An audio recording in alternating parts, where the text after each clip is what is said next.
Please take your seats. We're about to begin. Thank you.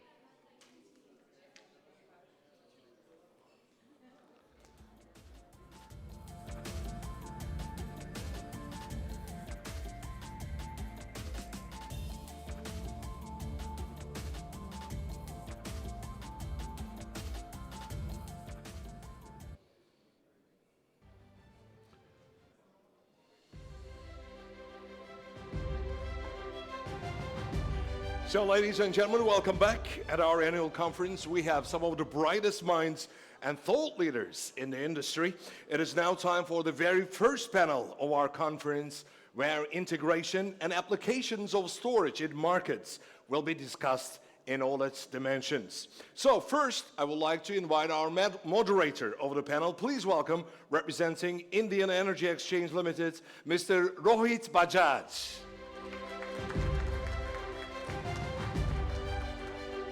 Sir. And now it's time to welcome our distinguished panelists, starting with, from Siemens Grid Software, Mr. Ashmin Mansingh. Mr. Mansingh.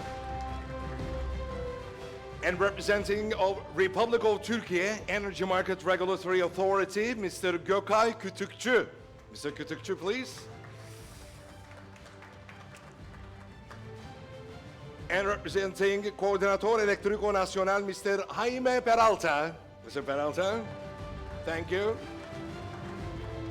And representing Ensign, Mr. Marcelo Torres.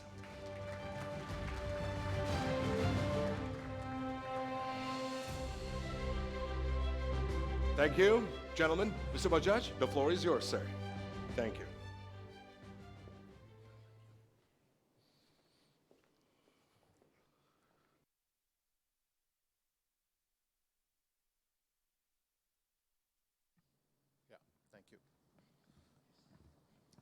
So thanks, Mustafa, for introduction of the panelists. Ladies and gentlemen, very good morning to one and all. It is with immense pleasure, let me welcome you, all of you, to this particular panel, which is about integration and application of storage in electricity market. So I'm sure you all are like me. Everyone is so delighted and happy to be in this beautiful city, Istanbul. City with incredible history, the history which is preserved so well. And the view that we have seen yesterday, Bosphorus view. Normally we have water bodies dividing the city. So it's a unique place where water body is dividing the continents. So we are really mesmerized with what we have seen yesterday. Coming to the topic, we have discussed, in fact, we were hearing a lot about energy transformation, decarbonization, sustainability in the session one. All the three speakers, they touched upon it. And all of you will agree with me, this is going to be a really very big challenge for us. So today in this particular session, we are going to talk about one very important aspect. I must say it's the most transformative aspect or dynamic aspect, energy storage, which can shape our future markets in a big way. How we are going to consume energy, number one, how markets are going to behave, and how grid operators have to align with that. These are some of the important things that we want to discuss today in this particular session. So we have great panel. We have participation from system operator. We have from Chile, Dr. Jamie is there. We have energy management consultant in the form of Mr. Ashmin. We have market consultant, N-side, represented by Mr. Markozo. Then we have Turkey representation also on the energy storage side.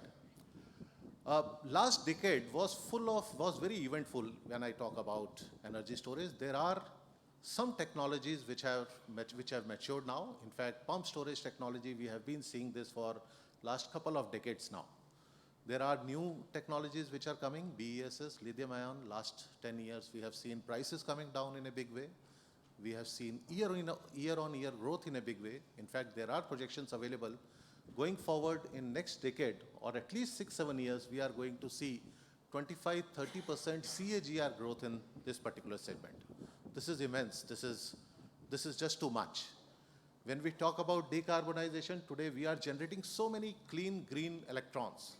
And if we are doing so, we cannot afford to lose even single electron. Whole idea is to optimally utilize these electrons. Whole idea is to use this electron for the purpose of grid security. Then for that we have to do very efficient grid integration of renewable. We are also worried about enhancing our overall energy security. So that is another aspect. And it is not only related to enhancing energy security, it is also about how optimally we can utilize the resources that we have. So these are some of the things which we want to ponder upon, we want to discuss in next 75 minutes.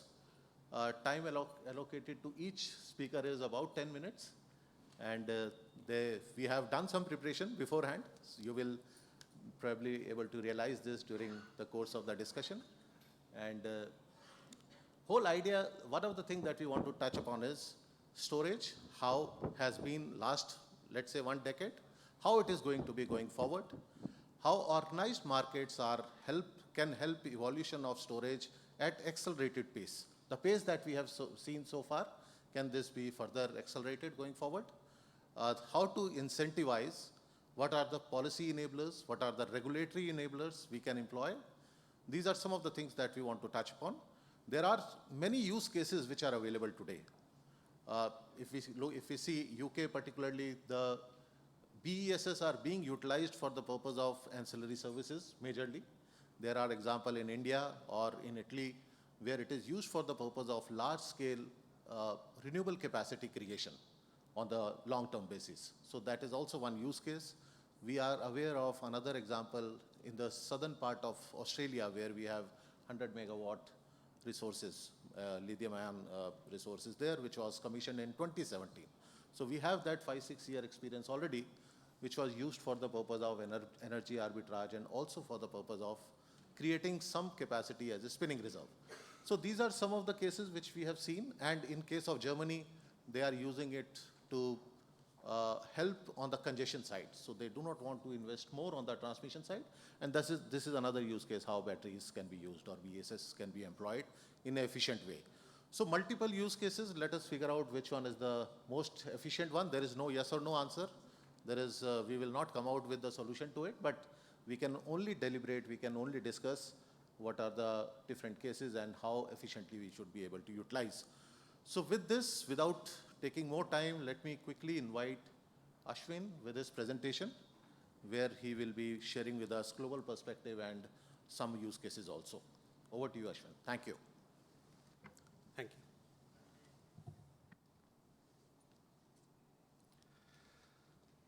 Thank you. Thanks for the opportunity to speak here, and good morning to all of you. I'm Ashwin. I'm from Siemens, and so today morning, different speakers talked about the next generation grid, the net zero grid, the energy transition, and we all talked about that. And the storages basically play the role of bridging the gap, the uncertainty. If you look into the system operation perspective, 10 years ago, just don't go too far, 10 years ago, the load was only variable, and the whole control was with the operator. We can fire up any generator anytime we like, we can bring them up and down and all that, right? Go to the control room now, that is changed. Now we have variability in the generator. And not only that, the net load shape is changing. And people call it duck curve, some people call it alligator curve, so that is changing.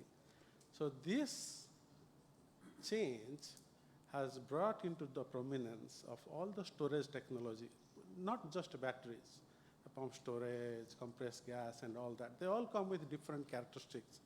And so they play a big role for us for the net zero.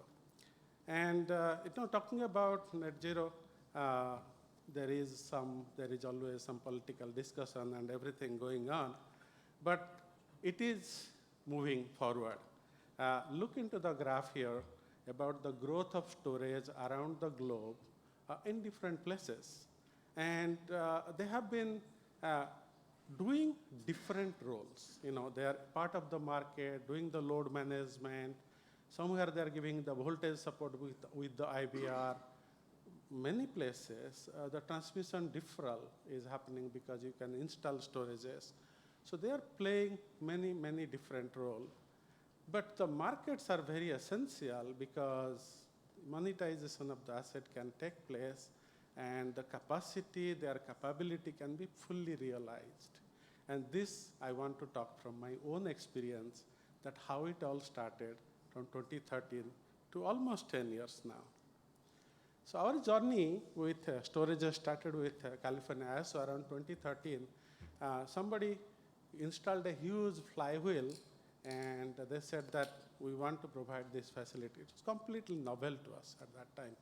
And so they said, we'll charge, when the price is low, and AGC can discharge us to do the frequency regulation. So we built what is called as NGR, or the non-generating resource model.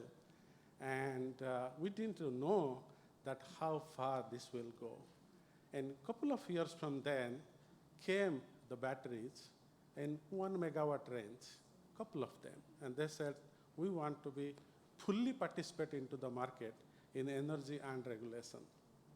So we built something called as lesser, which is a limited energy storage model, very limited state of the charge model, but we did enable them to participate into the energy and the regulation. Very soon we realized is that how to model the opportunity cost, because they will discharge when we need them, and when really they want to provide the energy to the system and the prices are attractive, they don't have any charge left.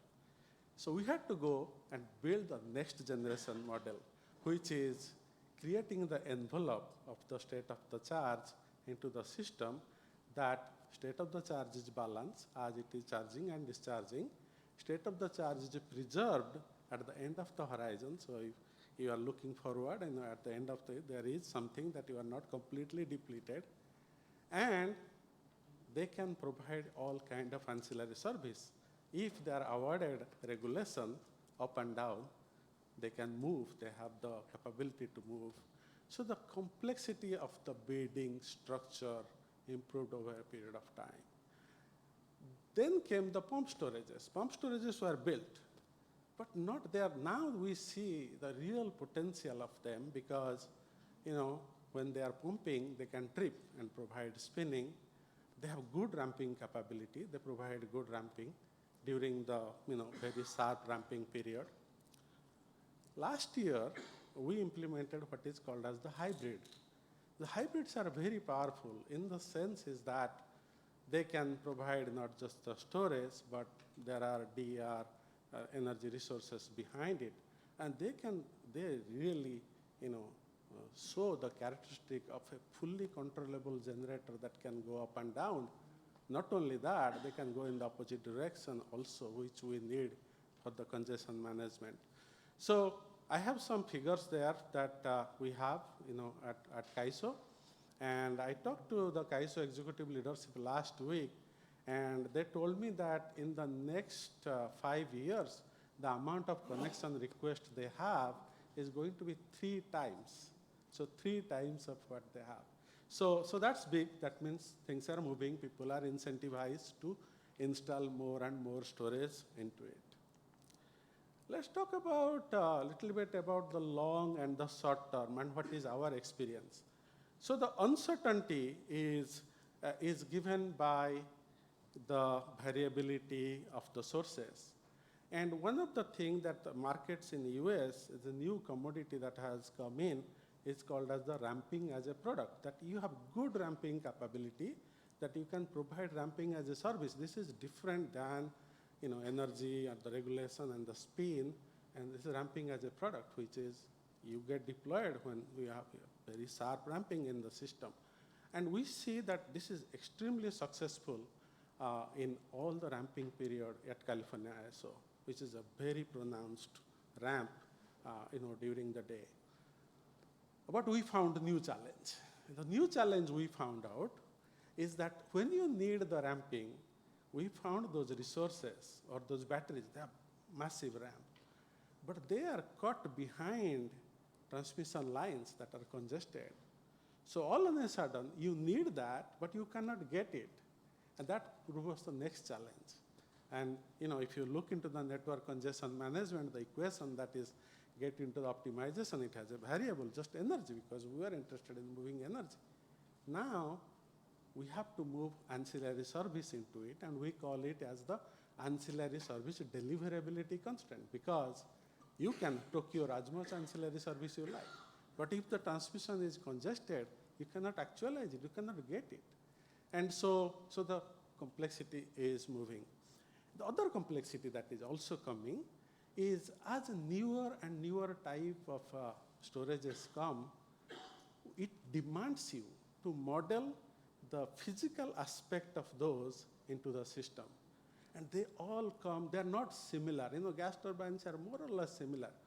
But if you remember the charging and discharging curve, it's a logarithmic curve, it's a parabolic curve, and they come in different shapes and sizes. So the complexity of the model will grow over as they come in. So this gives us more challenge in there. And this is what I'm sharing from my experience with operating this thing, is that the congestion management, they're really great we have seen the effect of them managing congestion. The key is that is one such resource that has control variable on both sides. So it can give counterflow to a congested situation either by injecting power into the grid or by taking power from the grid.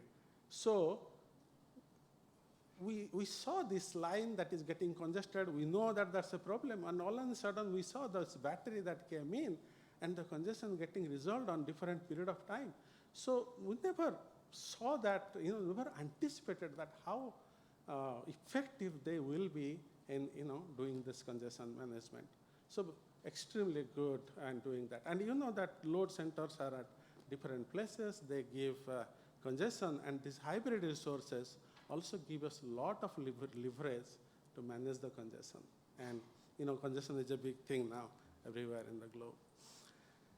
So fast forward, I want to talk about where are we going, with this. And obviously, the policy is a big thing.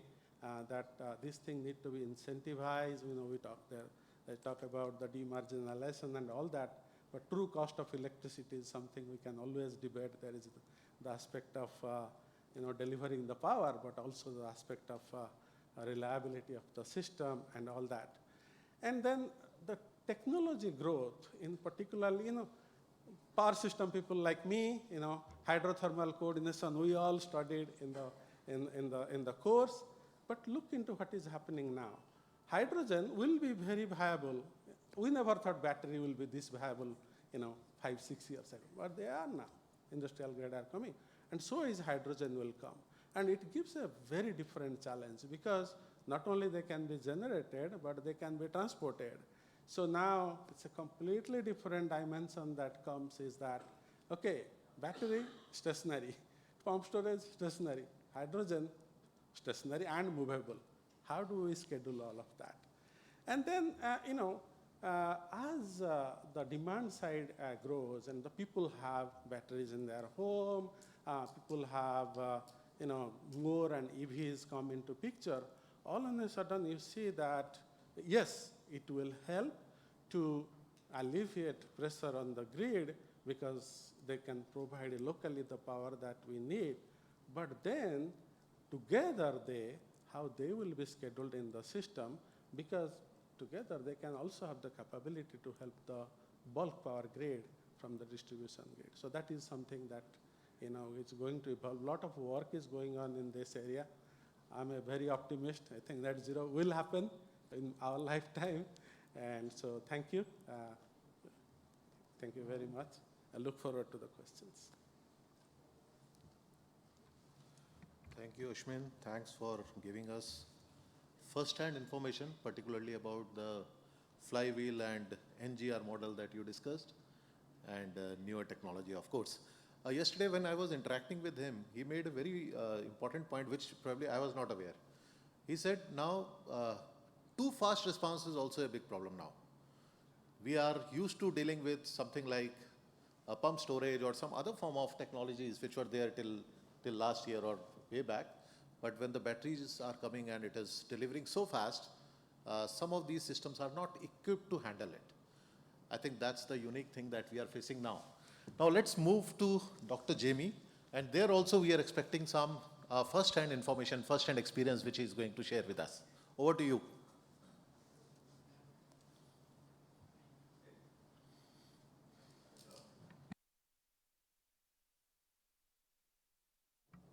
Okay, thanks, Rohit.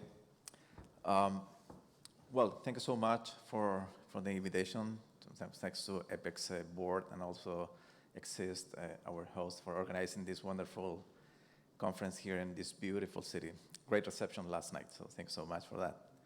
Okay, so I'll try to provide a quick overview in 10 minutes of the electricity market in Chile, and also how we're doing with the energy transition, diving into, of course, some storage applications.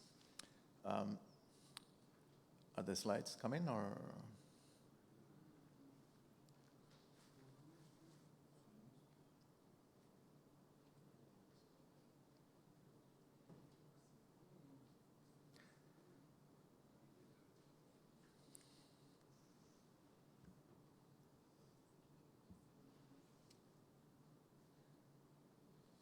Okay.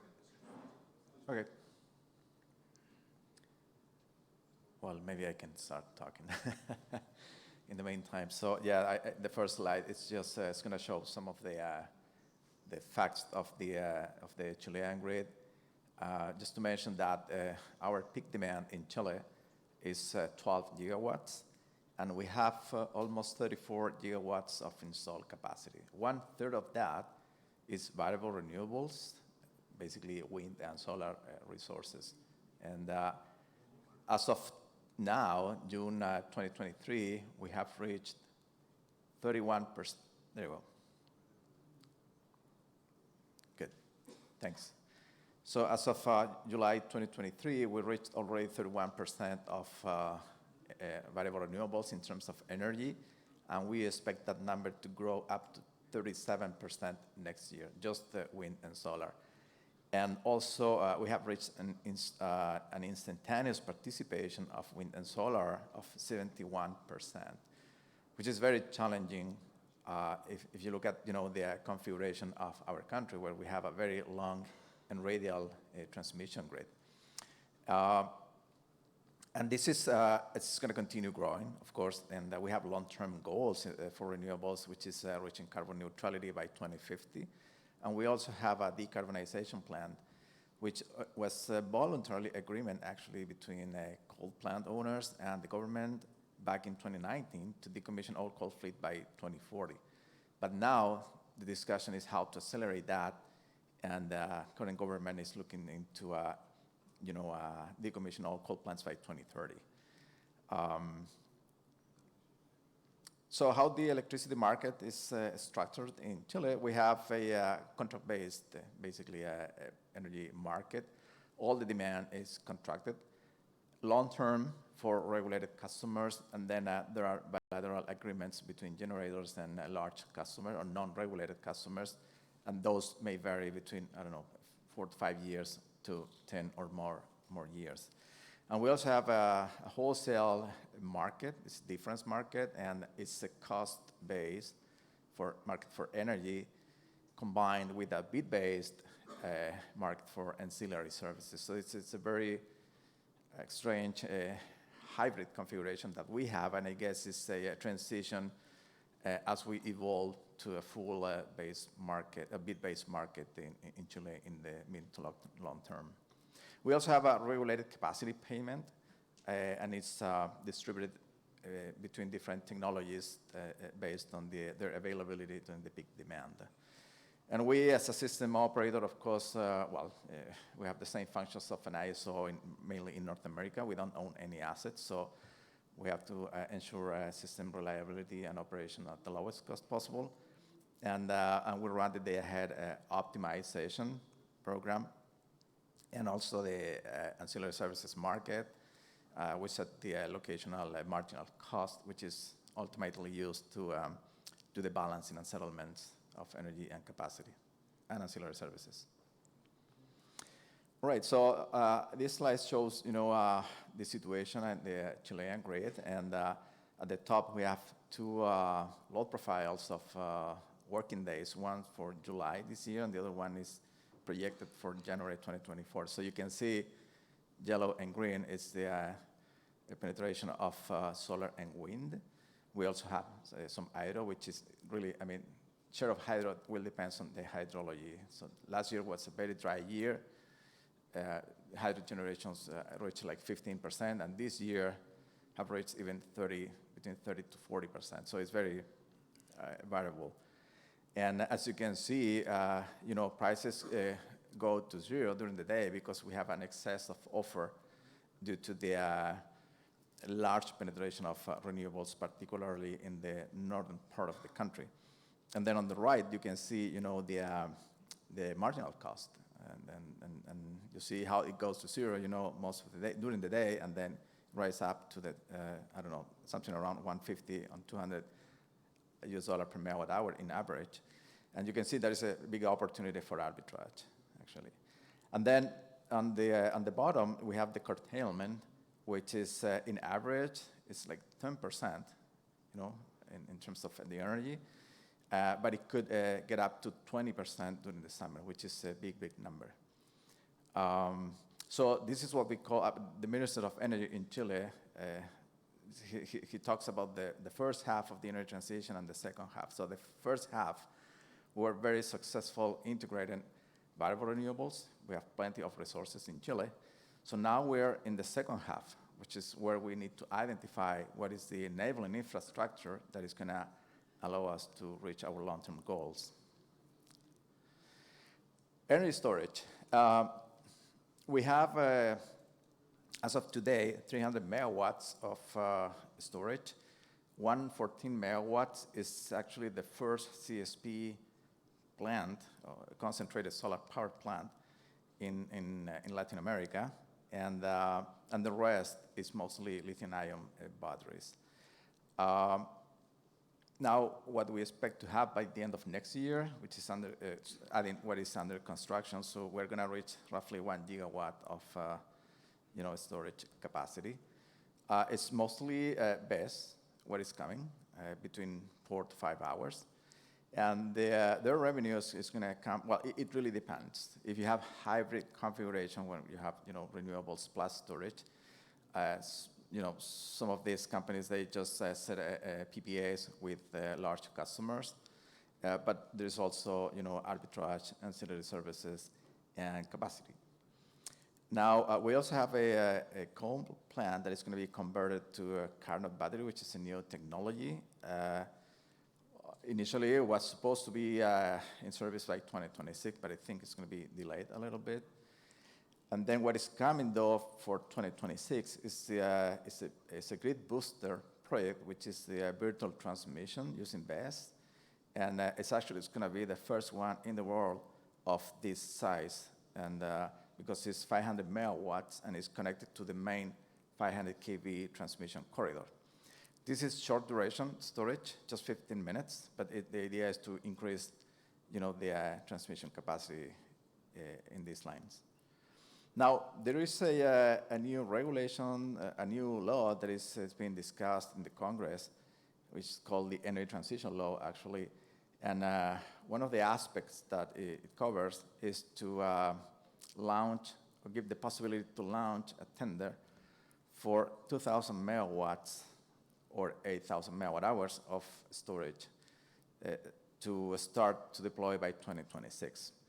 Now, there's still, at the beginning, the original idea was to, the result of this tender was to, go to a fixed charge to the demand directly, but that may change and might be a hybrid configuration between a fixed charge to the customers plus some services that are acquired from all these companies that are being curtailed during the day. Then another thing that's interesting is we, as a system operator, we conducted a study to identify the optimal location, capacity, and duration of storage in the grid. And using the same methodology that we use for transmission expansion plans, so basically how we can reduce the operational cost of the grid in the long term. And we identified that our grid requires between 2,000 to 4,000 megawatts of storage, and but it's longer duration, between 6 to 8 hours. And the reason is because we have a grid that is mostly dominated by solar renewable resources. And the idea, again, is to shift the thermal generation that we have at night, and also the forced generation that we have during the day that is required for reliability purposes. Remember that we have this 71% of penetration of IBRs, or power electronic-based renewables. So keeping the grid stable is a challenge. And then one last thing to mention is technical specifications and requirements. If we really want to have a 100% renewable grid based on the variable renewables, we need to think seriously about what are the technical specifications and requirements that we're going to need from these new technologies, particularly energy storage. So we know that there are some efforts to develop these standards in the UK and also in Australia, but most of them are voluntary requirements. So we need to work collaboratively with the OEMs to accelerate, the development of these standards, making sure that, all the assets that are going to be deployed in the next 5 years are going to have these grid attributes. And then last one, just show a couple of projects in Chile. The first one on the left is the Andes Solar that belongs to AES. It's a hybrid plant with 180 megawatts of photovoltaic plus 112 of BESS. This is, I think it's 5 hours, yes, it's 5 hour duration. It was commissioned in this year, and it's mostly going to be, the revenues are going to come from arbitrage and capacity payments. And then on the right, we have Cerro Dominador, which is a CSP plant that I mentioned before. It's a central tower type of technology, very innovative. This is 15 hours of storage. It was commissioned in 2021. Because it is a new technology, it had some issues, when it was commissioned. Actually, it has some infancy failures at the beginning, and it had to be out of service for a few months. But now it's working. It's working well, and in that case, it's also a hybrid configuration. So they have PPAs agreements with large customers, and also they're receiving capacity payments. I think this is it from my side. Thanks so much for your attention, and we can cover more aspects during this panel discussion. Thank you. Yeah. Thank you, Dr. Jamie. The kind of number that you have shared, we have no reason but to believe that Chile is definitely one of the front runner in creation of battery capacity, efficiently utilizing it.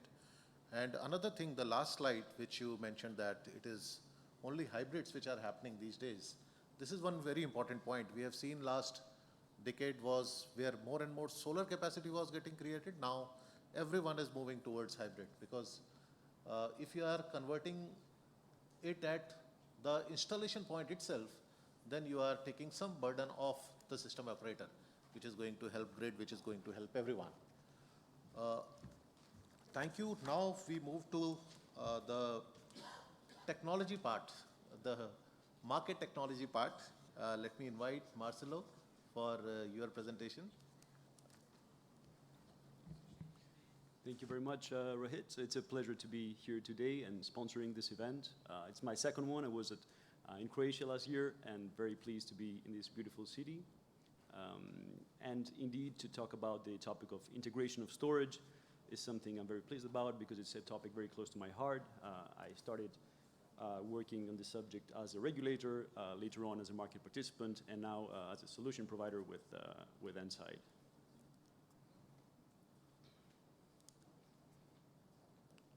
Let's see. Okay. A few words about Enside for those that don't know us. We started in the 2000s, and we were initially a spin-off of the Louvain-la-Neuve University in Belgium.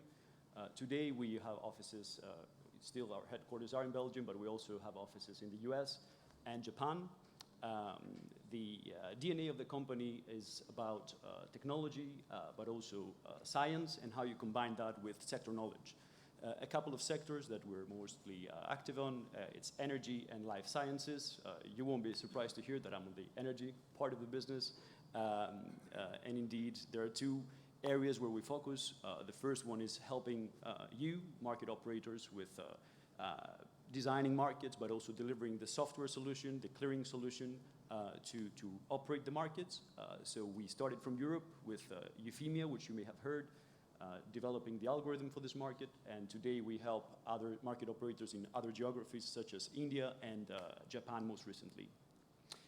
We also help grid operators to plan, to operate and maintain the grids, and we do so with forecasting and advanced analytic solutions.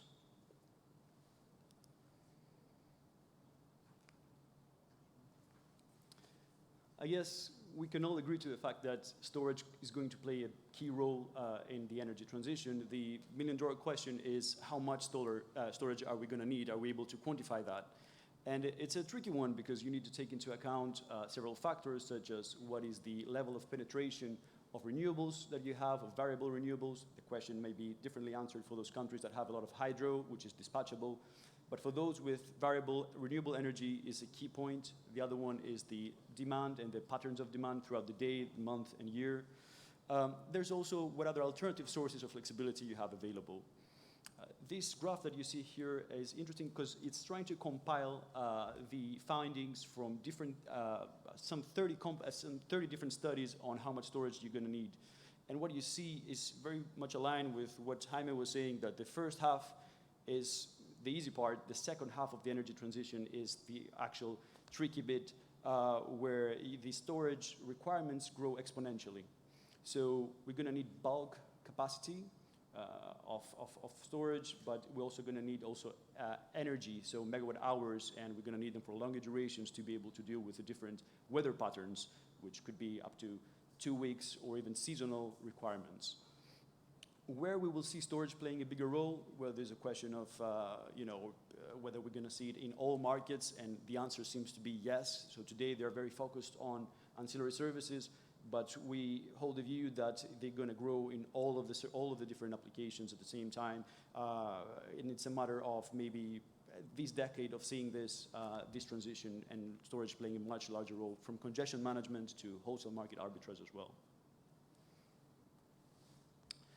Now, there will be winners and losers, different technologies competing with each other, and what we see is that there are three main elements that will impact the winners and losers, and these are the duration of the storage, the frequency of activations, and also the speed of response. And when you take these three things into account, you get different answers depending on the different markets. So you can see here in frequency response, there's a lot of red, and red in this graph stands for lithium-ion.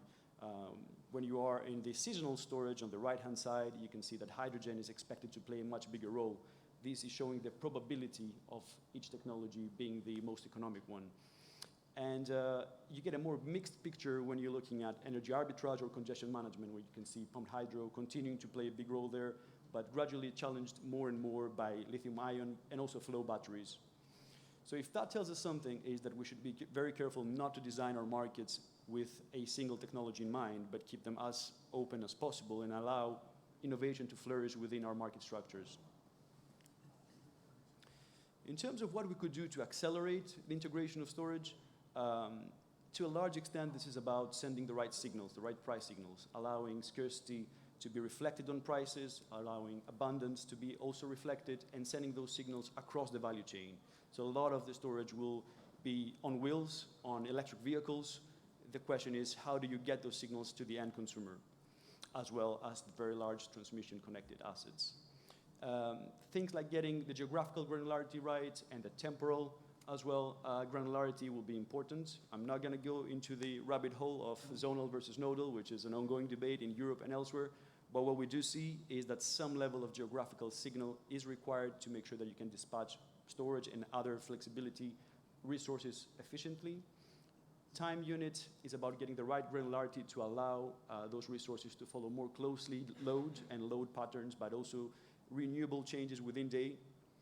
Minimum bid size, for example, is important to not create artificial barriers for decentralized resources to participate. It's also a technology question there. Do you have the dispatch systems to allow this decentralization to happen? And finally, bid expressiveness, which is something at Enside we've been working very closely the past few years. And here is an example, storage orders. Ashmin talked about the fact that you have pumped hydro in California, for example, and you can use a bidding language that enables those assets to express their technical capabilities. We envisage that across the storage spectrum, not just for large transmission connected assets. So if you think the challenge today for those participants is that the bidding language that they use is very much around thermal power plants and their capabilities. Now, imagine a world where you can put in the auction your state of charge, your ramp rates, and get closer to what is in the US a unit commitment model, but not as detailed, still maintaining some of the flexibility that the European market can for example, provide to market participants, and then allow the algorithm to determine when you should charge and discharge your storage unit. This is going to get extremely interesting, I think, in the next few years, considering the amount of storage that we talked about, but also the fact that they're going to have different durations. So it's not just going to be about optimizing my own battery. It's going to be about optimizing my own battery, and as the Nash equilibrium teaches us, it's also about how you optimize within the market to get the best outcome. And it's very difficult to do that if you don't consider broader things happening on the market and you just look in isolation what's happening in your own assets. Now, another enabler is optimization, and this is something we've been working on in the UK, for example, with National Grid ESO, and specifically we're looking at optimization in the context of balancing services. You have two approaches, separate auctions or co-optimized auctions, and what we find is that with co-optimized auctions, you can reduce procurement costs, and one of the reasons is that you reduce the forecast error involved in trying to predict what is the opportunity cost in the different markets. You allow market participants to place bids on all markets, and the algorithm takes care of optimizing the assets and the market as a whole. Another benefit of optimization is that you reduce the risk of having a stranded asset. You may not win on the first market that you select, but if you have placed your bids in different markets, you can still be winning in the second best and still bringing value without being stranded, left outside of the market, which is not the case for separate auctions, as you need ex ante to decide in which market you're going to play. Finally, we believe that co-optimization will bring more liquidity and more competition because it allows you to split your capabilities across different assets, across different markets, and do splitting and stacking to the extent that you can provide the services and you are pre-qualified to provide the services, that you can do that much more freely with an algorithm taking care, as opposed to having to select the markets and then one leg of your transaction doesn't get accepted, meaning that the other one is now problematic. Co-optimization would do both of these sides for you, charge and discharge, reducing the risk, making market participants more comfortable in doing combinations of different things. And that is going to get more interesting as you get more and more services to deal with new challenges of operating the grid. So with one or two markets, maybe you don't need that, but when it gets the suite of markets in front of you, then you start thinking about, I could use some help with optimization.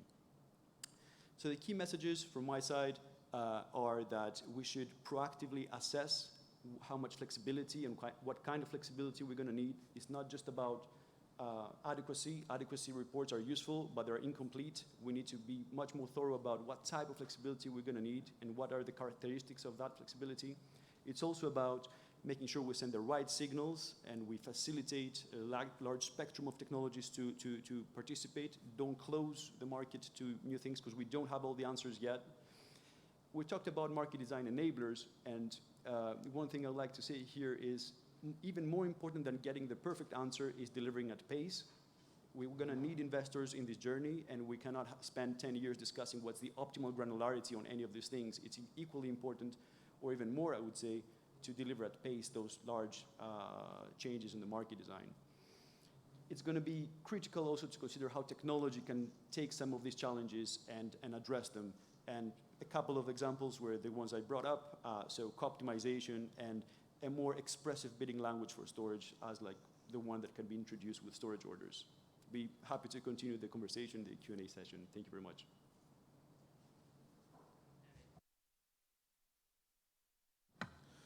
Thank you, Marcelo. Very insightful one. I think you touched upon one of the most important point, which is market design enablers. Going forward, if things are going to change, then how we are going to incorporate those in our algorithms. And the point that you mentioned about how we are going to create new type of order, I think all of us would be interested to know more about it. We'll come back to you during the Q&A session. We will ask some examples if you can share with us, or some real life case studies you can share with us where new type of orders has actually helped getting more storage on the market side, and also how this can be incentivized. Thank you. The last panelist now we have is Mr. Goke. He is a regulator himself. So whatever we have discussed, whatever we are talking, we want his stamp on it. So over to him. Let us hear his thoughts, and then we'll move to Q&A. Thank you.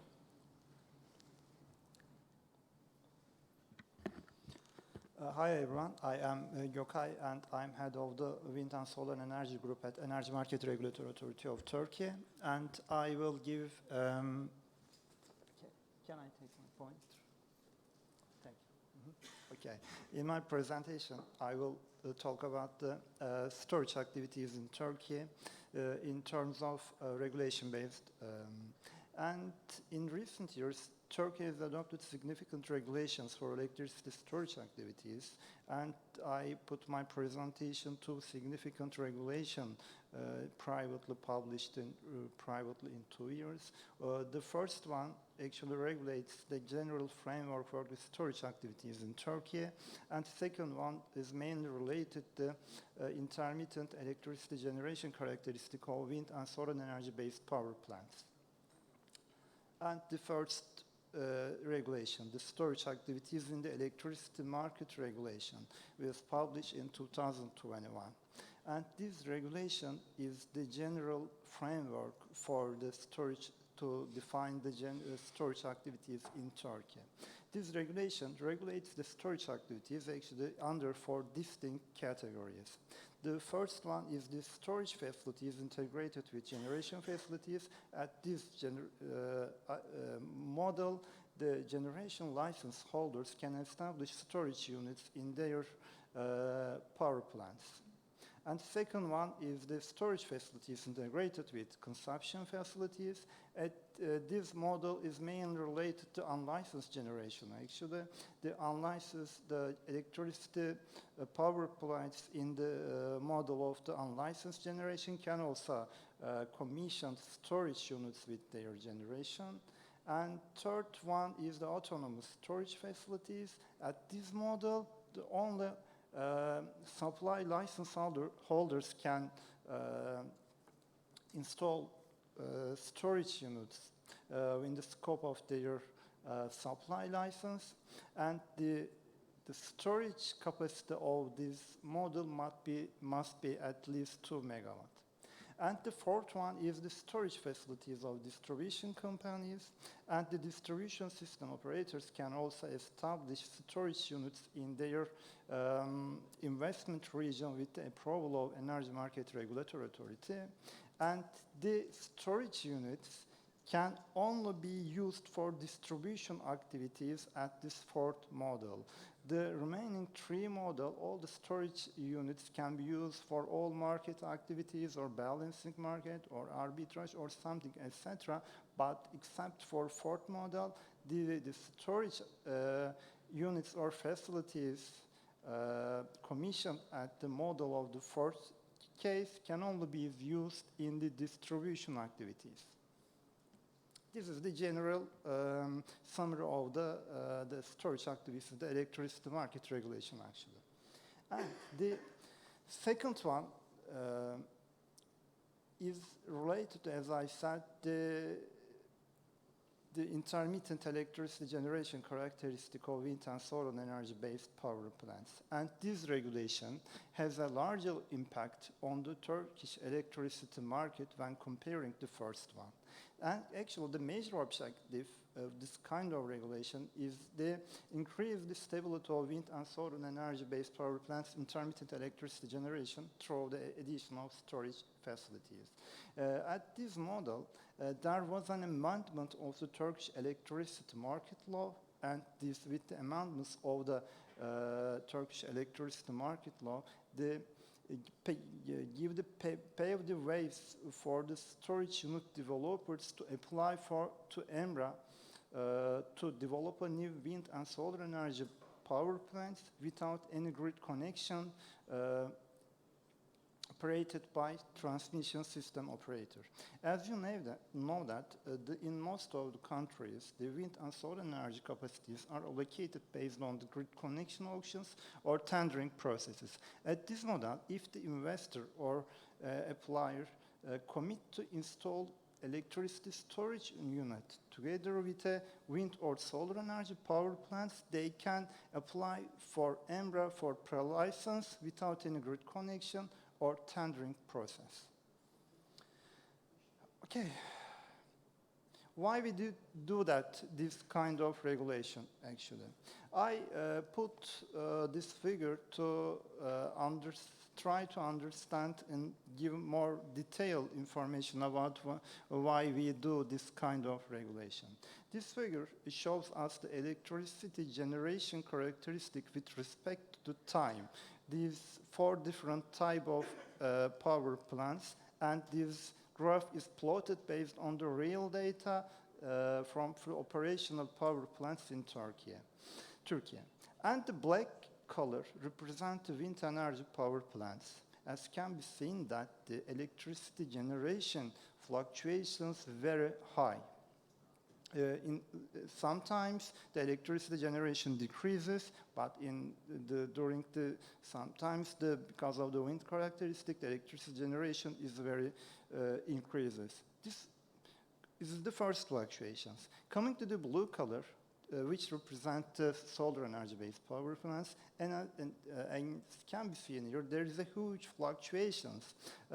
Another thing, predictable fluctuations actually, like an oscillating movement in physics.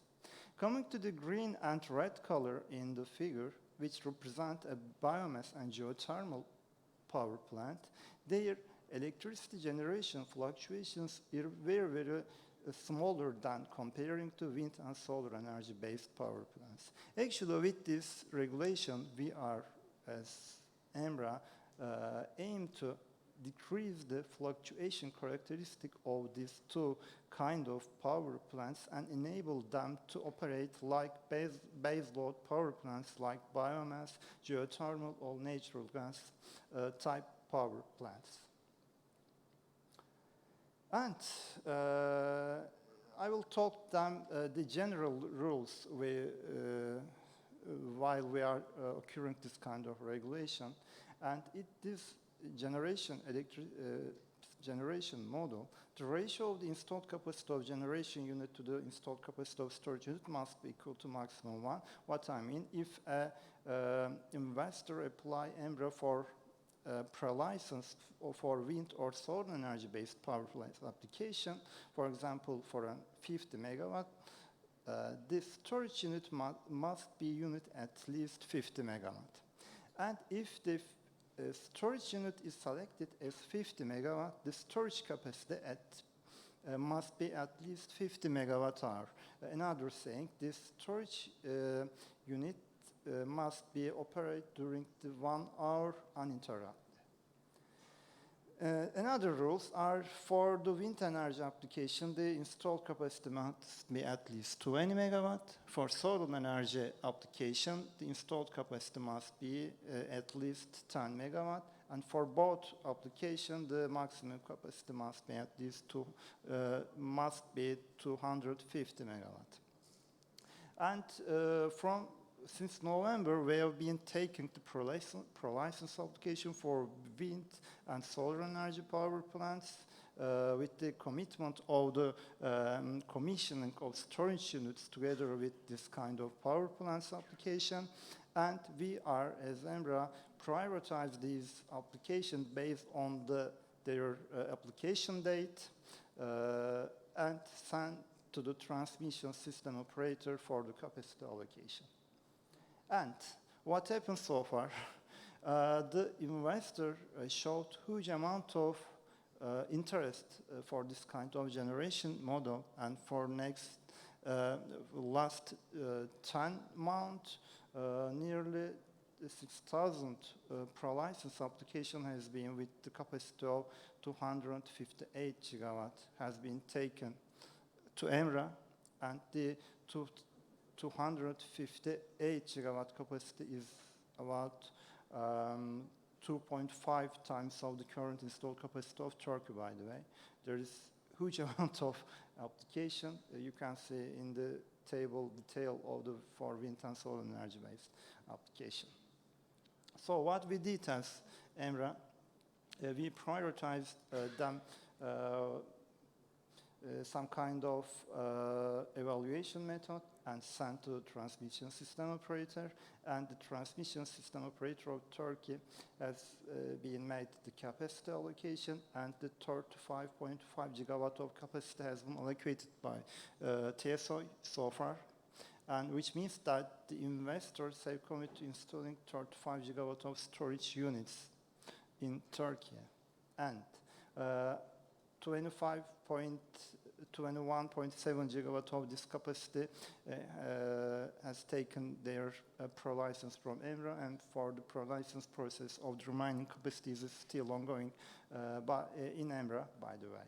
And as final was saying, if the entire allocated capacity is put into operation, there is theoretically potential that the 35 gigawatt of storage installed capacity to be put into operation in next 7 or 6 years in Turkey in coming times, as I say. And that's all my presentation. Thank you for listening to me.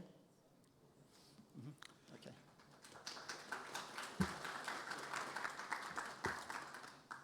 Thank you, Mr. Goki. So one stamp we got, that hybrid is the way forward. Number two, you very clearly stated that when you can do some changes in the policy, if you can make good policy decisions, if you can, out of those policies, if you can create some good regulatory framework, then a lot of interest can be generated. And the numbers that you have showed, clearly stating that the way forward is great, because that sort of number is indicating good capacity is going to come. The resource adequacy point which you touched, for every solar in the ratio of 1:1, we also need battery. I think this is something which we also have to keep in mind. And when we talk about hybrid, when we couple so many different technologies in one go, we have to assure that it is meeting RTC requirement. And in fact, some people, some buyers, beneficiaries are going one step ahead. So now they are not asking for RTC, they are asking for their own curve. They want only this curve which they want, and to meet that curve you definitely need all sorts of technologies which are available on top of it, battery, because, storage. Without that it cannot happen. So thank you all for sticking to the time frame. We all of us have completed that in 10 minutes. Moving on to the question answer, I have a couple of questions and then we will invite questions from the audience. First one is to Ashwin. I think one very good point or one very good slide shared by Marcelo, where he was indicating that one size doesn't fit all. The point that you mentioned, for ancillary, something else works, some other technology works for something else. So the point that I want, Ashwin, you to throw some light is, on the basis of your experience or your studies or your modeling, between different ancillary services, how you are rating different technologies, or what, in your view, how efficiently we can deal with all these requirements and how these technologies can fit in. Thank you. I think, Marcelo used a very good point about expressive modeling language. And, so if you look into, and where does that expressive model language comes from, is from the characteristic of each of those energy storages. The characteristics are different. And to provide the different ancillary services. Ancillary service is always a time domain service, right?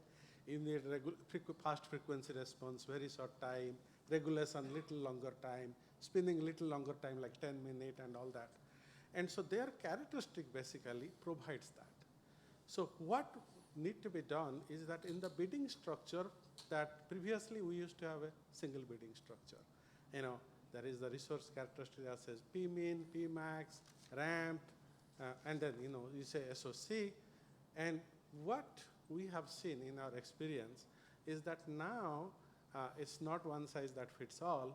Each of those storages, different storages, need different bidding structure so that they can express their characteristic into that. A pump storage, for example, while pumping, has a single point of operation, whereas a battery has, is a continuous operation. A pump storage, you can say, while pumping, has infinite ramping because it's just a quick. But whereas a battery, while charging, has a different ramp. And sometimes we also see that these ramps are not very straightforward. There are segmented ramps available. And state of charge, similarly, the hydro or the pumping, you can just express two limits on the both sides and probably can model it.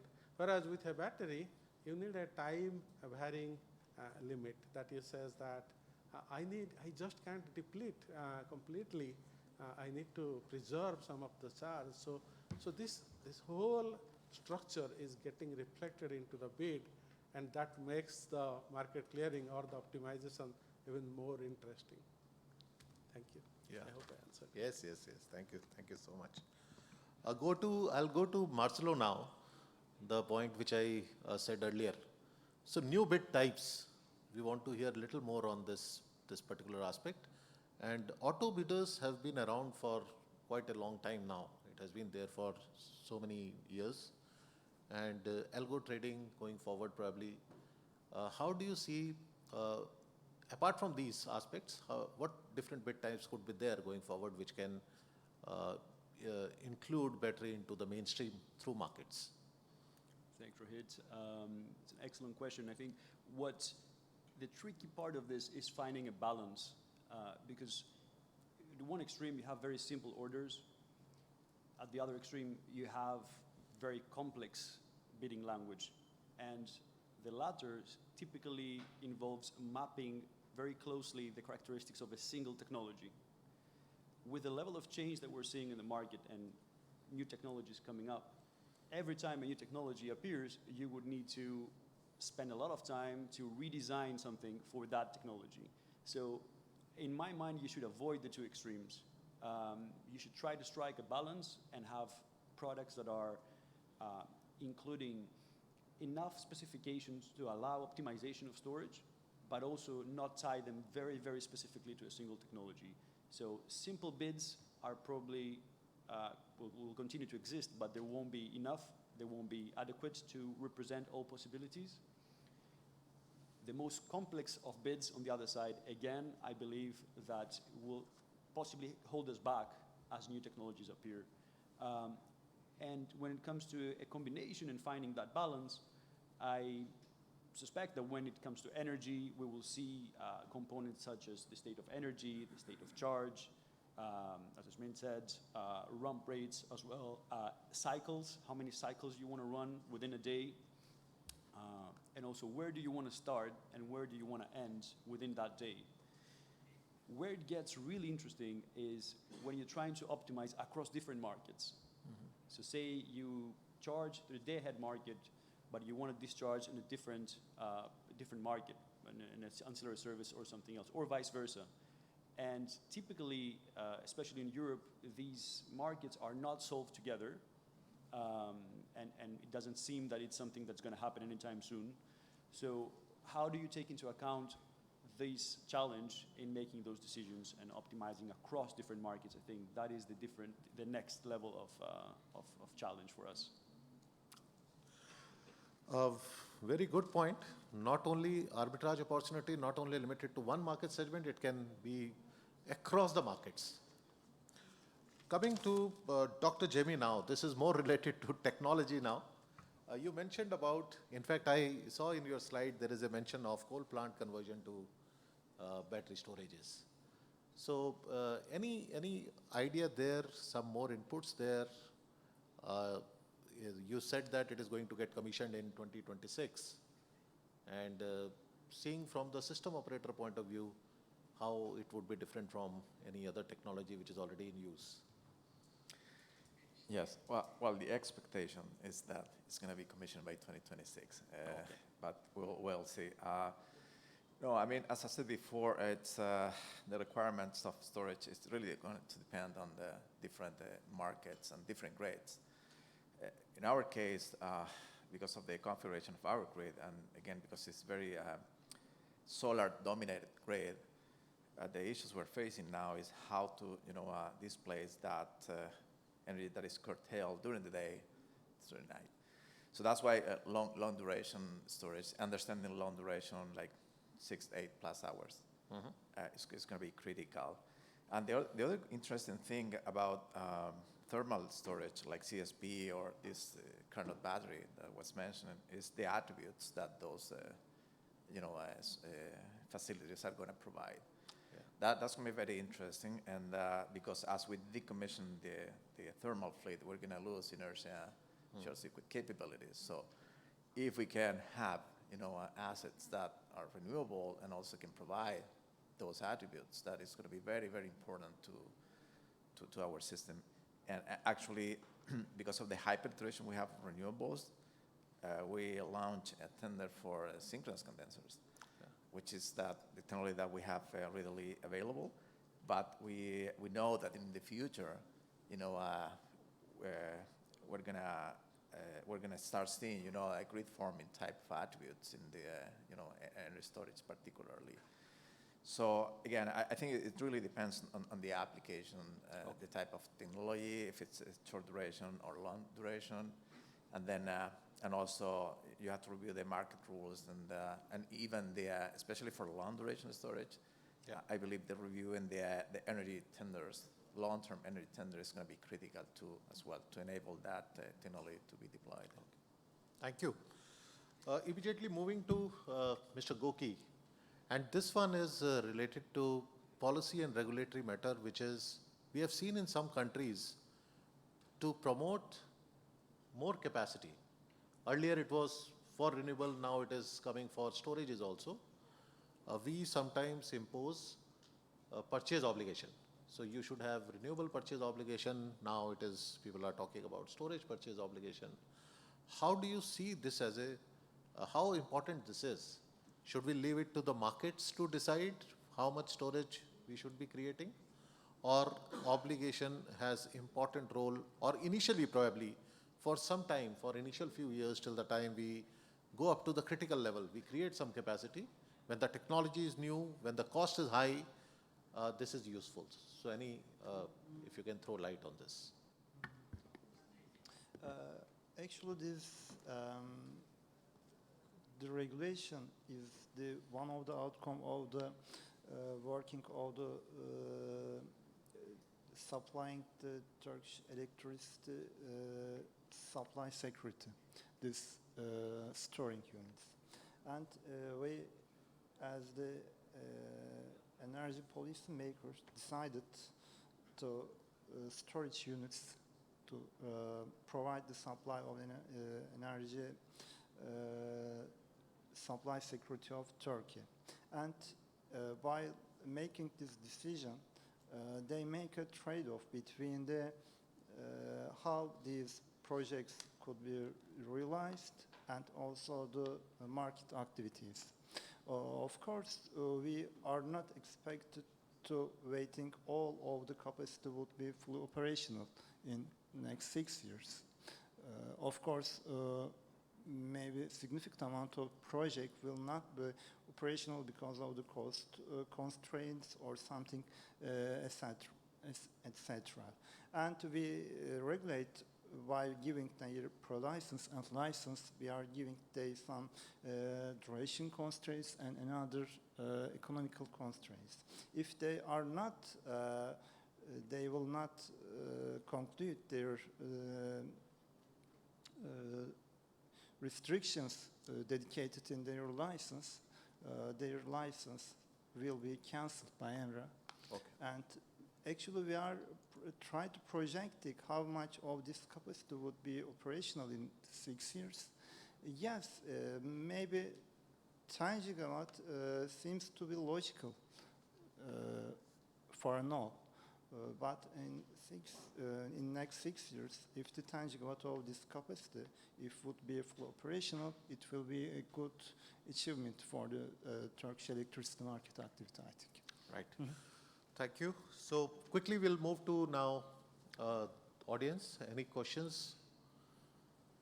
And this can be panelist specific also.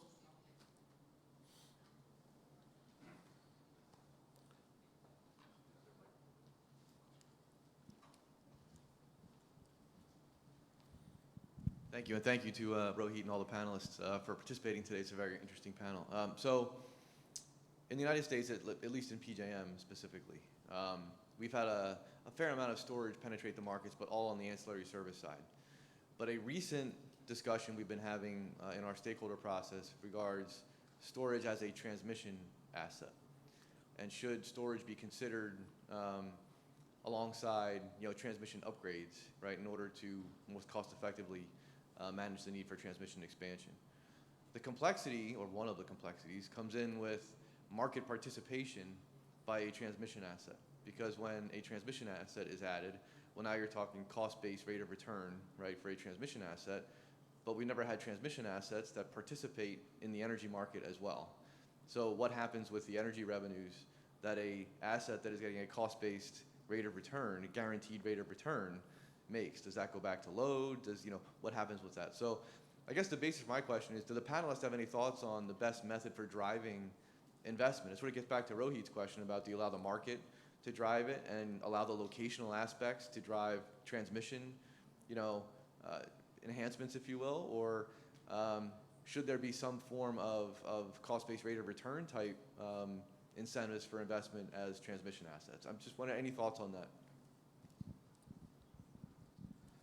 Maybe I will try to answer it. I think it could be both.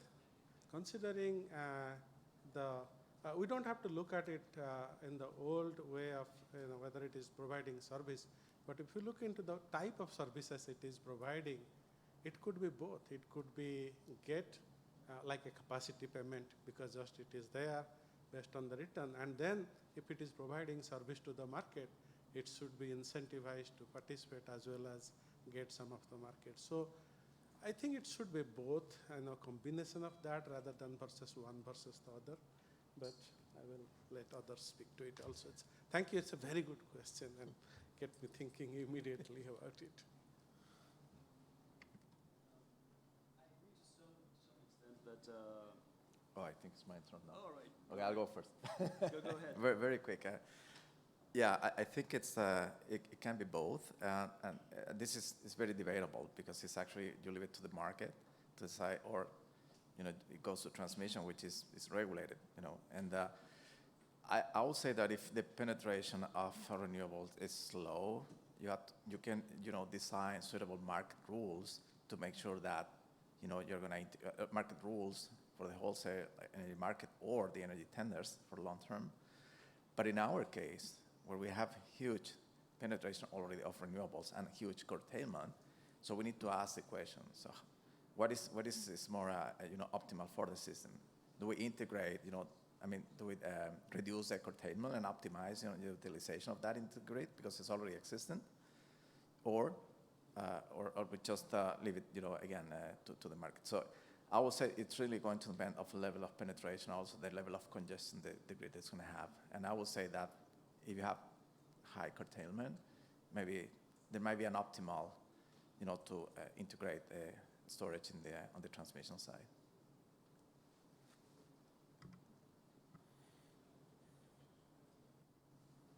I think there's a bit of a sequence question there. If you allow both at the same time, you're going to run into competition issues. I mean, how can a private entity compete with a regulated one with a regulated return? They're going to attract different levels of cost of capital, and therefore one of them, most likely the regulated entity, will be much more competitive. So is this a bad thing? I think if you look at it from a consumer's perspective, it might be worth giving first the market the opportunity to address the transmission challenge. And we've seen congestion markets in different parts of the world. The UK is trying now to see how markets can address congestion between Scotland and England. These are longer-term contracts. It's not just about day ahead to provide the certainty that market operators need. And if that doesn't work, then indeed storage has a role to play, and if the market cannot provide it, then grid operators could have a say and get involved in this. Yeah. But yeah, give the market a chance first. So very valid point. In fact, if I see this problem only from the market perspective, I would say it should stay with the market going forward. Probably in few decades, remuneration of entire transmission asset probably would be through markets. We don't know. But yes, as a market operators, as a market promoters, I must say that we should be inclined in that direction. Thank you. So we can take one last question. And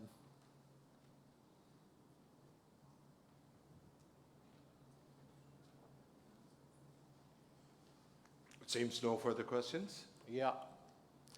Thank you. Thank you so much for patient hearing. Thank you. Thank you very much. Esteban Judge. Ladies and gentlemen, one more time, give it up for our moderator and our distinguished panelists for such a great panel. Thank you very much, gentlemen. So you may go back to your seats. Thank you. So talking about transition, now there's going to be a quick transition, and we are going to be, my friends is placing the lectern on the stage. Oh, by the way, my friend Marcelo from Brazil. Where are you? Oh, yeah, there you are. From Rio de Janeiro, but as you said, it's Rio de Janeiro. It's actually Rio, it means the river of January, right? The river of January, because the city was discovered in the month of January, and they thought it was actually the river, but it was the ocean itself. Some of you might have thought the Bosphorus that you have visited last night could be a river, but it's not a river, it's actually a strait, so it is this sea. So just to eliminate this confusion, it was the sea that you were in by the Bosphorus. Right, Marcelo? Just like it's the ocean in Rio de Janeiro. Thank you. So let's proceed with our conference, ladies and gentlemen. Siemens is a gold partner of our annual conference. Now to deliver his speech, please welcome the Vice President of Technical Solutions of Siemens, Mr. Ravi Pradhan. Thank you, Ravi.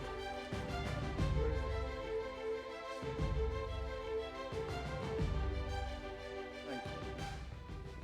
Let's get the slides up, if you don't mind. So now for something slightly different. I'd like to introduce or reintroduce to you Siemens and our role in the energy markets. My name is Ravi Pradhan. I'm based out of Minneapolis in the US, and I'm honored to be here, in not just the location, but also the company. So just to give you a little bit of intro about Siemens. We are part of what's referred to as Siemens Grid Software. It's essentially a group inside of the Siemens AG company as a whole. We belong to what's referred to as infrastructure, but we focus primarily on the planning, the operation, the maintenance of grids in general. So both from an EMS perspective, from a market perspective, the whole gamut is what we really deal with. So our goal here is really to aid in the transition to the newer energy sources and to be able to support both market operators, grid operators, industry, infrastructure, in essentially making that change and causing that change. We're a fairly large organization. We have about 2,550 people all over the world, everywhere from Turkey to Brazil, India, Europe, US. We have a large organization. And it's reflected in our market footprint to some degree. We have about 1,300 control centers all over the globe. We are essentially really keeping the lights on for hundreds of millions of people all over the world. And there's this interesting statistic that always gets me because it sort of illustrates, the value that we bring. We believe that over 70% of energy consumption, the infrastructure has been planned by software that's delivered out of grid software. Okay? So everybody's, in their college courses, they've used PSSE or they've used SyncCal. Well, that's all comes out of this group, and we develop it, supply it. We also, on the other end of the spectrum, we have over 200 installations of meter data management systems. Why is that relevant? Well, we're talking about the very end. We're monitoring the actual usage by consumers of this product that we all are supplying here. What's our mission? Our mission as an entity, as I said, this is it's always interesting and humbling to come to a conference like this because it is a reintroduction of Siemens. I always think of us, we're the biggest company that you haven't heard of in the market systems business, right? It has been almost a good secret.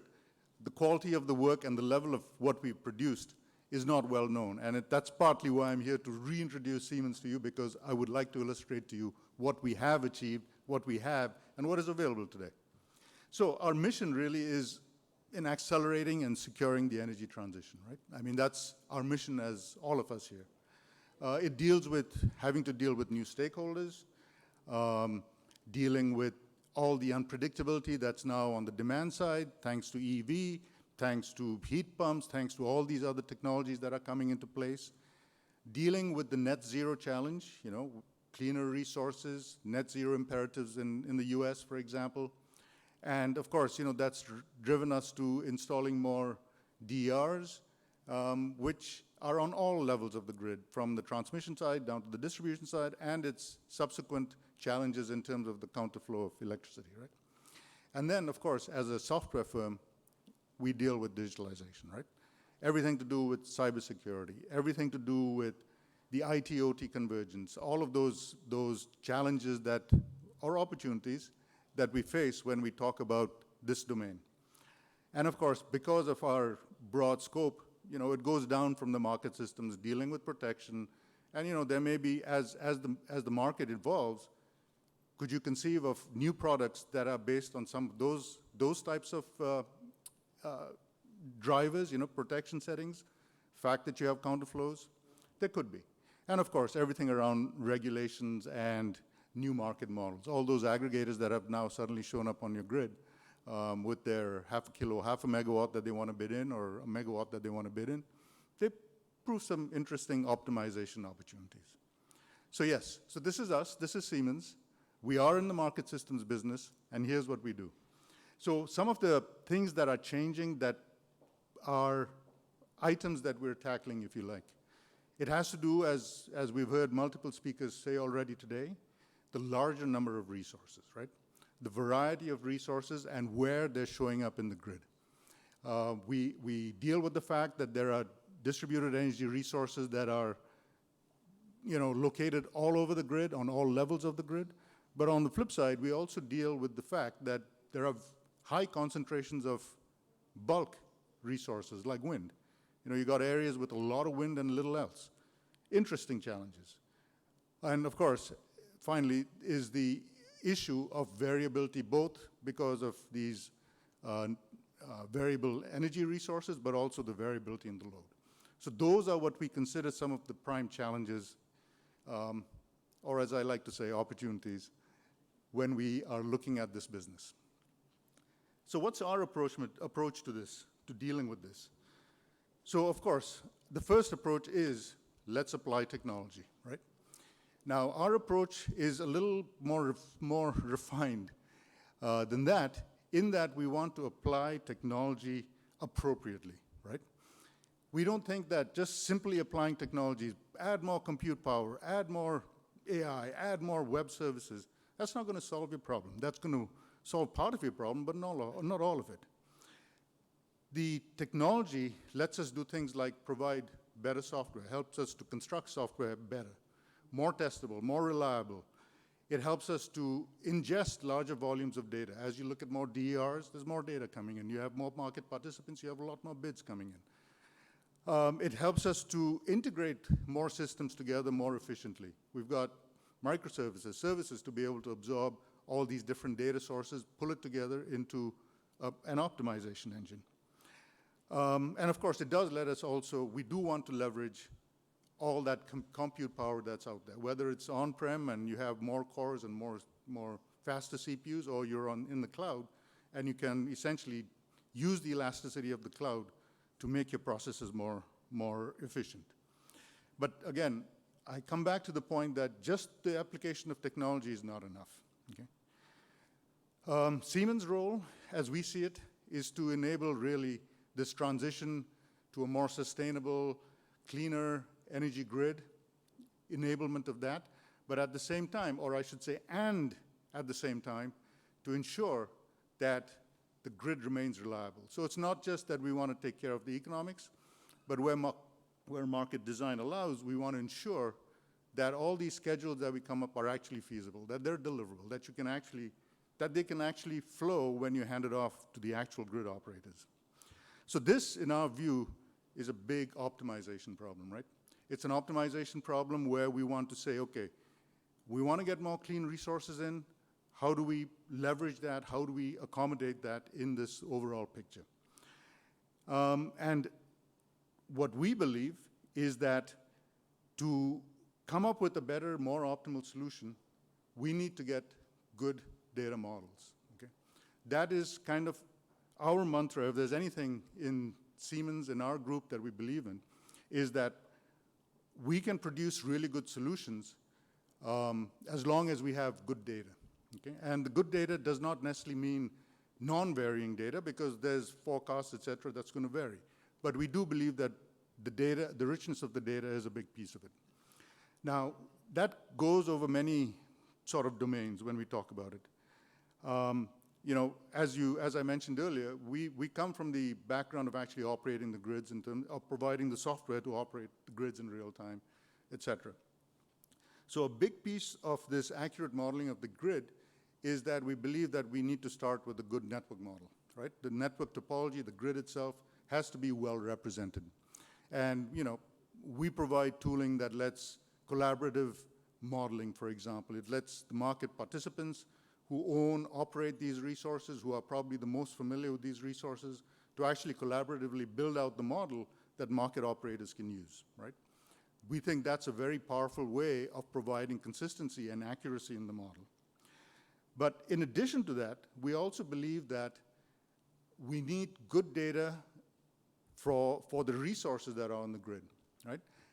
And we have that. We have that because we've run EMSs for a long time. We've run AGC for a long time. And the owners of these resources are very familiar with the parameters and the characteristics of all the resources that they own, whether they be batteries, whether they be thermal units, combined cycle. I mean, we believe that what we really need is that we need to realistically model the physical aspects of all these resources. You know, ramp rates are not flat across an hour, right? They vary. Combined cycle plants, you know, we should be able to leverage the fact that during the transition, there's duct firing, there's energy being produced, right? We want to take that into account so that we actually make full use of all these resources in the energy markets. So from our perspective, all of this data is available, and once we bring it into the system, what it really, really relies on is that the software has the capability to make use of it and leverage it, right? I mean, aside from those aspects, the other parts that we also are very confident of, if you like, is that we can actually reflect the actual grid by running things like AC power flows. You know, there is no need anymore, there's no technological need or anything like that to be able to be forced to use a DC power flow, for example, to approximate what's going on. As you might imagine, when you make that transition from the market and you go into the real time, it causes problems and causes more issues in terms of having to address this approximation. But we also believe that, you know, by incorporating all of this into the markets itself, there's no need to go into offline studies or out-of-band studies. You don't have to try and predict what your constraints might be on your network. You may as well run it as part of the optimization itself. You have the forecasts, you have the schedules, you have the outages, study them in an AC power flow, in a contingency analysis, detect what those constraints are, and include them in the optimization. Now, as part of the problems that we have to address here is also variability, right? We have all these resources that are, like we already said, you have DERs that are going to vary, renewables that are going to vary, you got loads that are going to vary. We believe that the way to address that, or a feasible way of addressing that, is go ahead, let's take a look at a long schedule, or a long horizon, or a feasible horizon for where this data is available, and study it. We talked about, my colleague Ashwin talked about battery storage, right? If you're looking at state of charge, it's not at a point in time. You have to look at it in terms of how that battery is going to behave over the horizon. So our approach to handling variability, and what we think is very feasible, and we know is very feasible, is to be able to study multiple intervals. Just studying one interval is no good. Studying two, three doesn't give you enough of a perspective on what's coming up. So, we want to be able to solve it for 2 hours, 5 hours, at, 5-minute intervals, 15-minute intervals, so there is a good view of what's coming up. And we can refine that every 5 minutes or 15 minutes. And what goes along with that is, of course, having the algorithms, having the formulations that can actually be able to solve it in those time frames, right? Because we're talking about running, if you look at, 5-minute intervals for 2 hours, that's what is 24 intervals, whatever, or in that period, and being able to solve for that in less than 5 minutes because you want it to execute every 5 minutes. So it's about the formulation. And the truth is, we're doing all of this. It's possible. The technology is already there. The capability is already there. The solvers that are available commercially right now are all capable of doing it. But it's all about how that problem is formulated and how it can be solved. And then, of course, when we talk about doing these multiple intervals, the way we achieve that is really by parallelizing this. And that's where we make full use of what is available off-the-shelf technology, whether it's in the cloud, it's on-prem, don't need to invest in supercomputers anymore. You take a stack of commercial servers or just get a server with a lot of cores, and there you have it. You've got the parallelization to be able to solve these things in a matter of minutes. Okay? All of this, I think, if there's any message that I want to leave from Siemens is, number one, we're in the market business, we're here, come talk to us. And the second piece is, this is all doable today, right? This is all doable today, and we have the benefit or not of having to work with the California ISO, right? And that's a place which has the, again, benefit of the challenge of being on the leading edge of a lot of these issues. We talked about the number of batteries that are showing up there. We talked about the fact that they have combined cycle plants. Right now they're running 150-odd combined cycle plants in the markets. All of these concepts are tried and true and tested there and have been for many, many years. And we look forward to being able to extend the use of that kind of software and those kinds of capabilities across more of your organizations. I will leave it at that. Thank you very much for your time, and thank you for listening. Thank you very much, Mr. Pradhan, for your great presentation. So, and thank you and your company for empowering your customers to meet the growing global demand for energy while transitioning to a more sustainable world. So, ladies and gentlemen, back in 2015, Apex launched the Bright Sparks program to support the development of young energy professionals. The program gives winners from around the world the opportunity to attend the Apex conference, to meet with the international thought leaders and experience the local industry and culture as well. We will proceed now with one of the winners of this program. Now to make his presentation, please welcome to the stage Market Support and Analysis Manager of Southwest Power Pool, Mr. Seth Mayfield.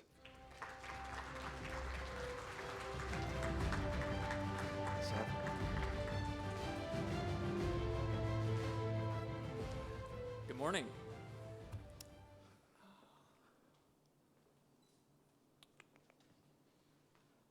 Thank you again for the opportunity to present here and for being selected to what I consider a very prestigious honor. My name, as mentioned, is Seth Mayfield. I am the manager of the Market Support and Analysis team at Southwest Power Pool. We oversee design, development, and performance forensics on the multiple markets that Southwest Power Pool runs in the eastern and western interconnects of the U.S.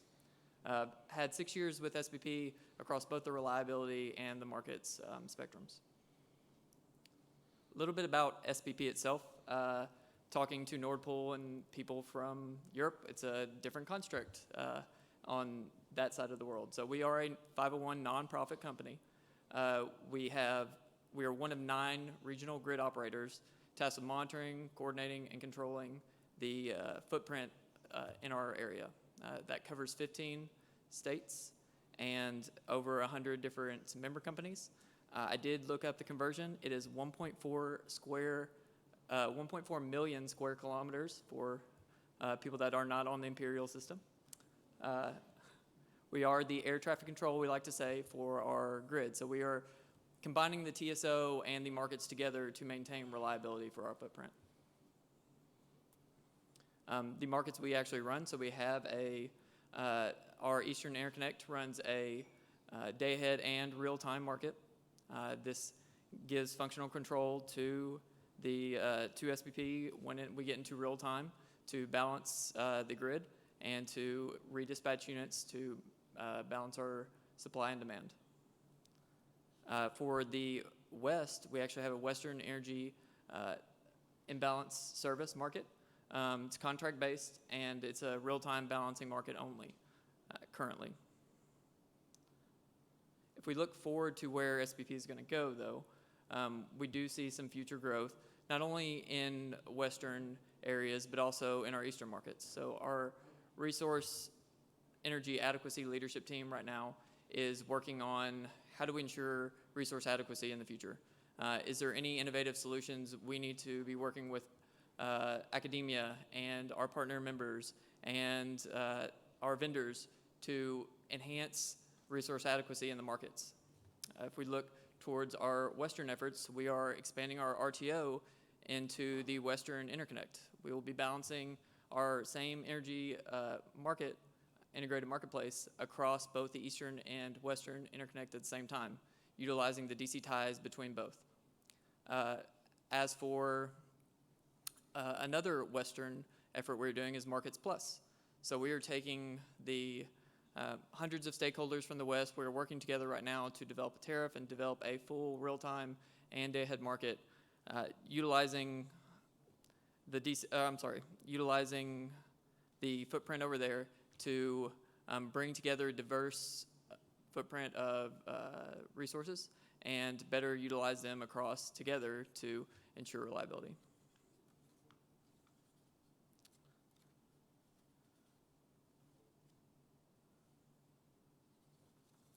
So I will continue without slides. This was a beautiful slide. You all are missing it, but it was gorgeous. It covered the apex portion of what I've kind of gained from this.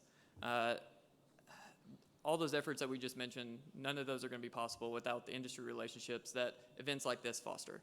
And I feel truly that apex should be the industry standard when we think to how do we foster younger engineers, older, and bring people together across academia, across the different industry pools, and really be able to mind meld on some of these really tough topics that everyone is covering.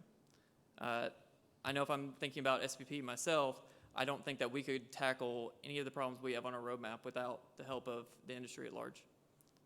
If I'm speaking specifically about the Bright Sparks program, the relationships I've formed with the other 4 individuals, I truly feel these are going to be lifelong relationships that are going to help me in my career if I'm being selfish, but are also going to help the SPP and the industry at large.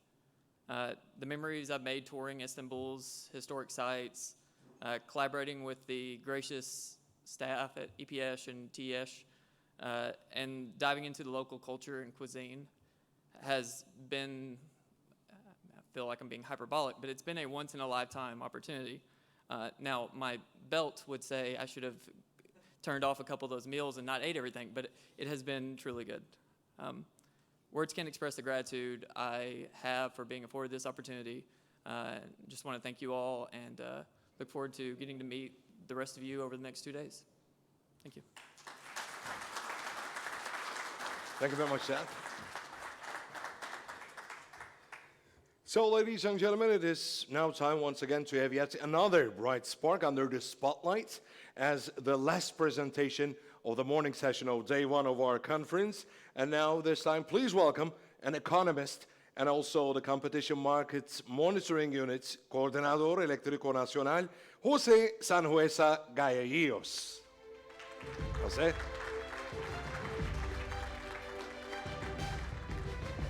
I hope I got it right. I worked on it. José Sanhuesa Gallegos. Yeah. Right, okay. The floor is yours. Thank you.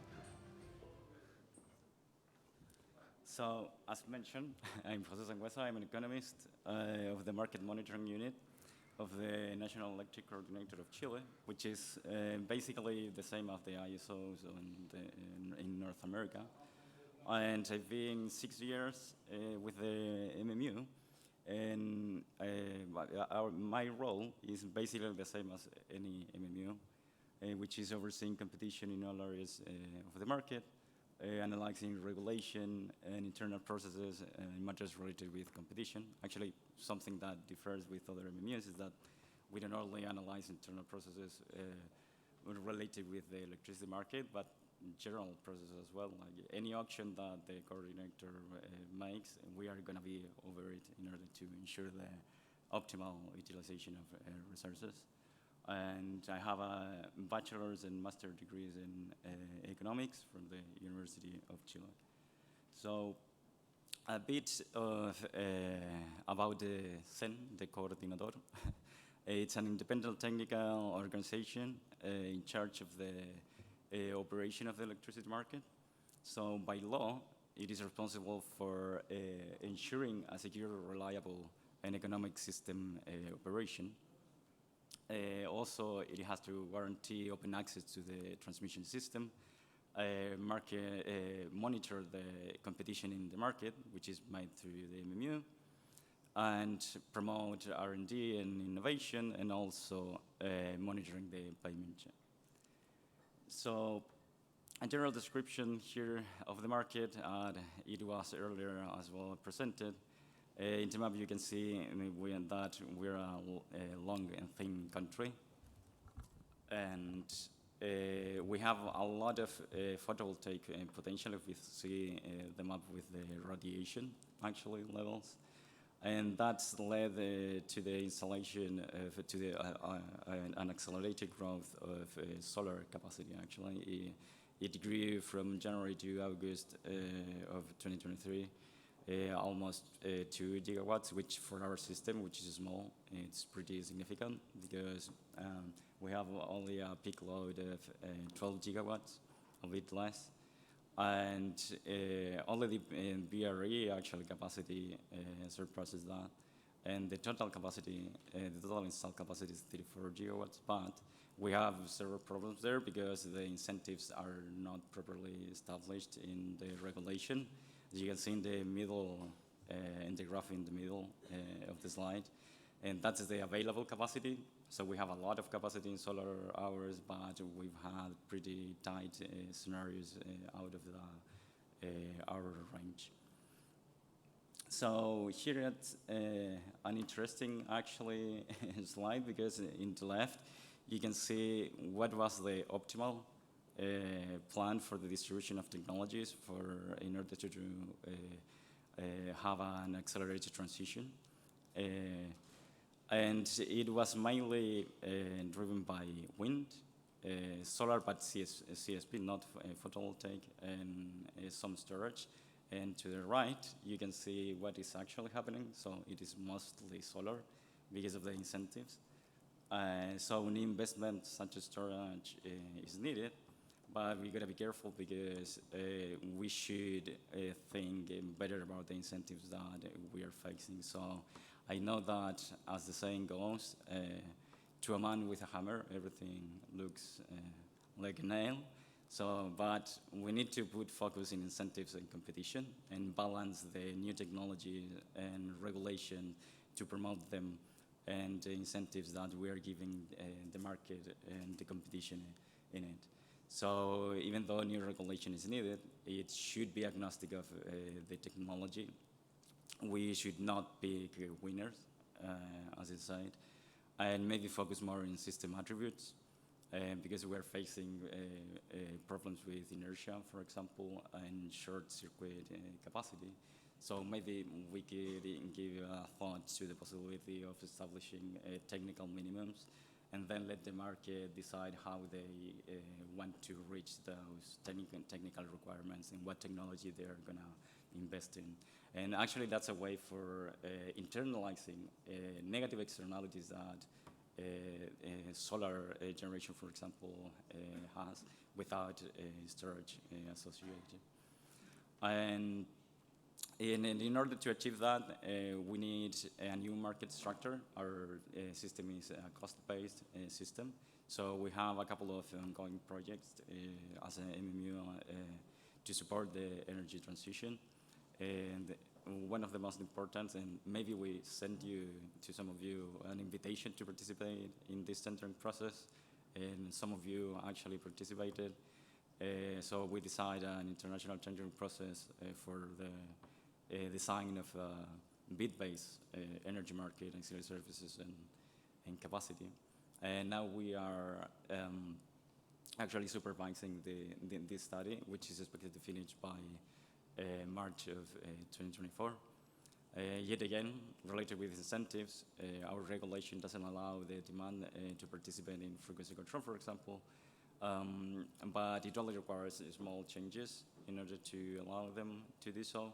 And the problem here is that all the cost of the ancillary services and all the out-of-merit generation, for example, is passed to the demand directly. So it's kind of a focal point for the generators to establish clauses in their contracts with the demand, pass-through clauses.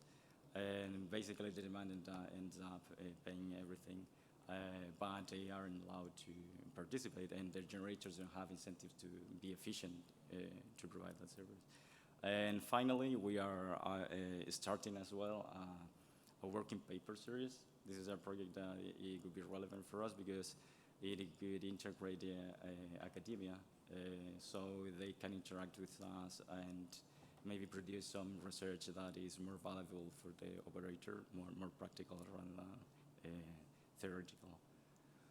And finally, I would like to thank APICS for this opportunity and all the people involved in the organization, which has been a wonderful, wonderful event. We've actually eaten a lot in delicious food. And also, I wanted to thank every participant of the program. We've had pretty insightful discussions that are going to be very useful for us. And in particular, this recognition motivates me to keep trying to bring positive change to the market. Thank you. Thank you very much, Jose. So, more delicious food coming up for you. So, we've been talking about energy, electricity, and energy, but what about the energy that our bodies need? Hungry? Yes. So, it's lunchtime. The lunch will be served just next room, namely Neuchâtel, at the right, to your right-hand side as you exit this conference hall. So enjoy lunch, but before you leave, just a quick reminder, as Stu said in his opening speech in the morning, there will be some surprises. So we will have a quick special session right after the lunch. We will start the afternoon session at 1:30 sharp instead of 1:45. So that special session, of which the details I'm not allowed to reveal right now, but we will have that little surprise quick special session at 1:30. So enjoy lunch. See you at 1:30. Thank you.